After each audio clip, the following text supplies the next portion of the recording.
Good evening. I'm Elizabeth Alex. And I'm Mark Clegg. New efforts tonight to reverse Missouri's reputation as a meth capital. Chris Hernandez is here to explain the proposed crackdown. Chris. Well, Elizabeth, this proposal would make it even harder for you to buy cold medicine when you're feeling bad. Missouri's governor and attorney general have announced a plan to require prescriptions for common cold medicines. It's part of a plan to make it harder to make meth in Missouri. When police bust meth labs, they find dangerous chemicals and ordinary supplies, like pills taken for the common cold.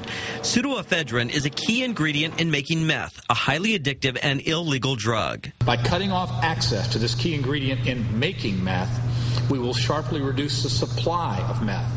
Governor Jay Nixon and Attorney General Chris Koster announced the proposed restriction in Springfield, surrounded by police. When you've been #1 in the country for 10 years running, you need the ultimate weapon.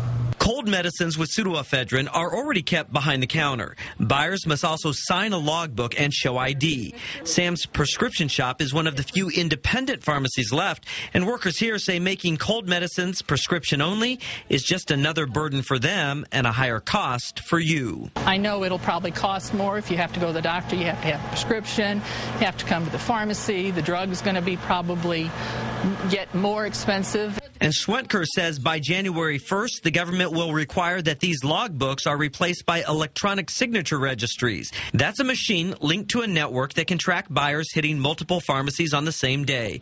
They wonder why that isn't good enough for the state. Why are they doubling up then and then trying to make it a prescription? Pharmacy industry leaders say it will be inconvenient for consumers. The governor says it's a needed tool to fight meth.